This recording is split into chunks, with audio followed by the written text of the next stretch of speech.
اگر کچھ سمے پیچھے چلے جائیں نا، کچھ سال پیچھے چلے جائیں، تو ایک خاص قسم کا ڈانس ہوتا تھا جن کو دیکھنے کے لیے لوگ ایک خاص جگہوں کا، خاص علاقوں کا رخ کرتے تھے، اور جو لوگ وہ ڈانس دیکھتے تھے، پسند کرتے تھے، وہ خود بھی اگر وہاں جانا ہوتا تو اپنے آپ کو ڈھانپ کے، اپنے آپ کو ایسے کور کر کے جاتے تھے کہ کوئی اسے دیکھ نہ لے، کوئی ان کو پہچان نہ لے، اور جو یہ ڈانس کرنے والی ہوتی تھی ان کو بھی معاشرے میں بڑے نیچ الفاظوں سے نوازا جاتا تھا۔ اور ایسے لوگ، اگر لوگوں کو پتہ چل جاتا تھا ان کا کہ یہ شخص، یہ بندہ یہ اس طرح کے ڈانس دیکھتا ہے، پسند کرتا ہے، تو لوگ اس کو بڑی ہی حقارت والی نظروں سے دیکھتے تھے اور معیوب سمجھا جاتا تھا۔ پھر وقت بدلا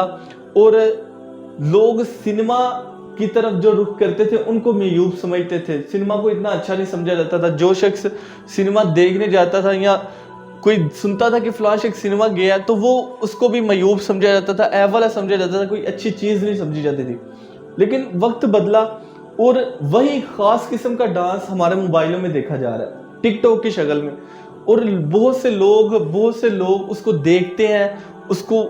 سارا دن اس پہ گزار دیتے ہیں، اور مختلف، پہلے تو ایک لڑکی، ایک عورت، ایک وہ خاص قسم کی عورت ہوتی تھی جو ڈانس کرتی تھی، اور 5 7 10 لوگ اس کو دیکھنے جاتے تھے، اور وہی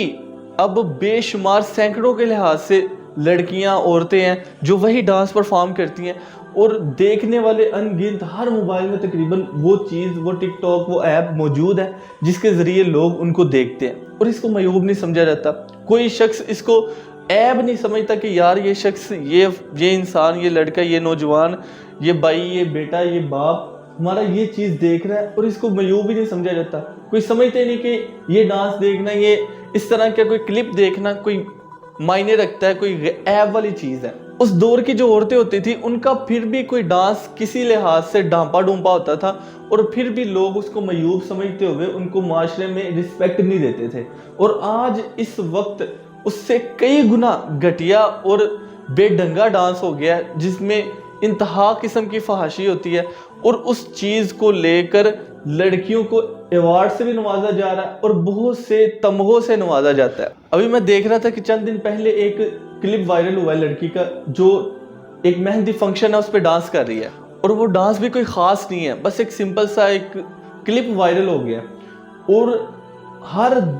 بندہ، ہر شخص، ہر نوجوان اس تگو دور میں تھا کہ میں بھی دیکھوں آخر یہ ہے کیا، اس میں ایسا کیا ہے کہ یہ اتنا وائرل ہو رہا ہے۔ اور وائرل ہوتے ہوتے اتنا وائرل ہو گیا کہ ہمارے نیشنل ٹی وی میں اس کا انٹرویو آ گیا، اور انٹرویو کا یہ چھوٹا سا کلپ میں آپ کے سامنے رکھتا ہوں، اس کو آپ خود دیکھیں۔ مگر تم ماشاءاللہ اکیلی گئی اسٹیج۔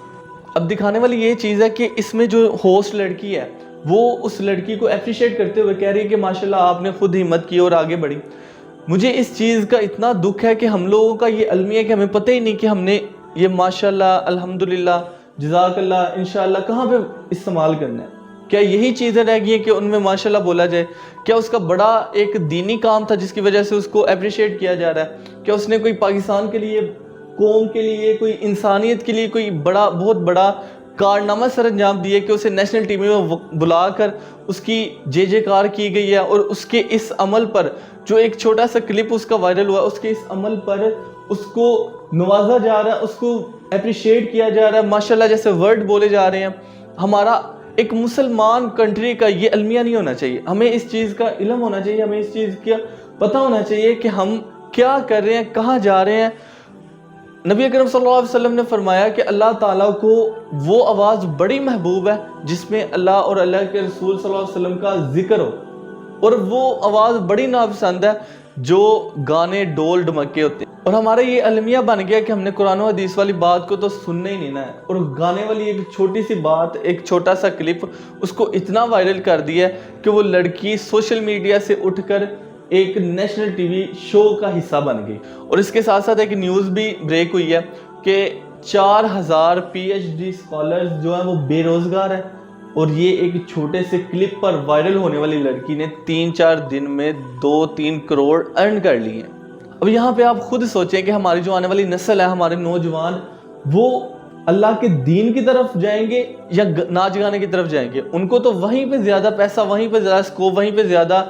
خود کو مشہور ہونے کی زیادہ سہولت نظر آئے گی۔ نہ اسے دین کے کسی کام میں کوئی سکوپ نظر آئے گا، نہ انسانیت کے کسی کام میں، اور نہ ہی ملک کے کسی کام میں۔ اسے تو نظر آئے گا کہ میں 4-5 ٹھمکے لگاؤں گا یا لگاؤں گی اور میں اس میں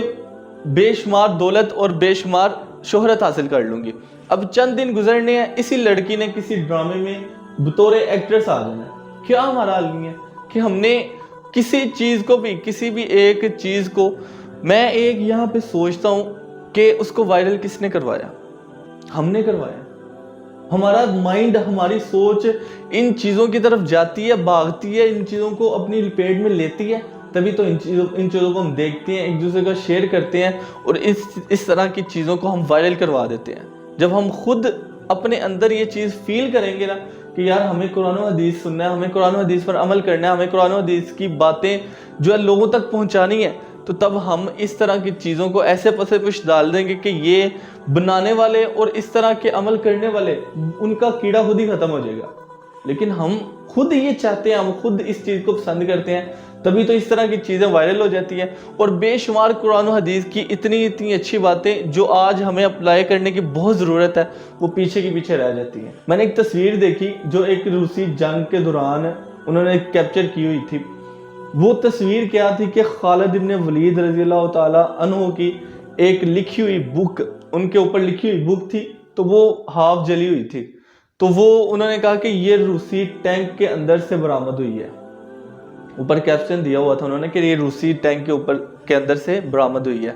وہ لوگ ہمارے جو بڑے بڑے لیڈر جرنیل تھے، ان کے کارنامے، ان کی جو پالیسیاں تھیں، ان کو اپنا کر دنیا میں حکومتیں کر رہے ہیں۔ ہمارا المیہ یہ ہے کہ ہم ایک چھوٹے چھوٹے کلپ جو ولگر، جو انتہائی بیہودہ، جن کے ذریعے معاشرے میں فحاشی اور یعنی عام ہوتی ہے، ہم ان کو عام کرنے میں لگے ہوئے ہیں۔ ہمارا دھیان، ہمارا سارا فوکس ان کی طرف ہے۔ جہاں پہ آتا ہے نا قد افلح المؤمنون، تحقیق فلاح پاگے مومن، وہاں پہ آتا ہے کہ وہ لوگ لغو سے اپنے آپ کو پیچھے رکھتے تھے، لغو سے اعراض کرتے تھے۔ لغو میں یہ ساری چیزیں آتی ہیں، یہ ساری فحاشی اور یعنی والی چیزیں آتی ہیں۔ اب آتے ہیں کہ اس سب چیزوں سے ہم کیسے اپنے کو بچا سکتے ہیں، کیسے اپنے آپ کو ان سب کاموں سے، ان سب چیزوں سے دور رکھ سکتے ہیں، کیسے ہم اللہ رب العزت کے قریب ہو سکتے ہیں، کیسے ہم رسول اللہ صلی اللہ علیہ وسلم کی سنت کو اپنا سکتے ہیں۔ سب سے پہلی چیز جو یہ ہے کہ ہم نماز کو قائم کریں، کیونکہ نماز ہی فحاشی اور اللہ رب العزت کی نافرمانی والے کاموں سے روکتی ہے۔ اس کے بعد اگر نماز پڑھنے کے باوجود ہم اس چیز سے نہیں نہ باز آ رہے، تو ہمیں اپنی زبان کو دیکھنا پڑے گا کہ ہماری زبان فحش گو تو نہیں۔ اگر ہماری زبان فحش گو ہے نا، تو ہمیں کسی چیز کا اثر نہیں ہونا، کیونکہ فحش گو انسان کا دل اللہ رب العزت سخت کر دیتے ہیں، اور جس شخص کا دل ہی سخت ہو گیا، اس کے اندر کیسے ایمان کی حرارت آ سکتی ہے؟ ایمان کی حرارت آتی ہے نرم دل میں، اور جب انسان کا دل ہی سخت ہو گیا تو وہ کیسے ایمان کی حرارت سے اپنے آپ کو محفوظ کر سکے گا؟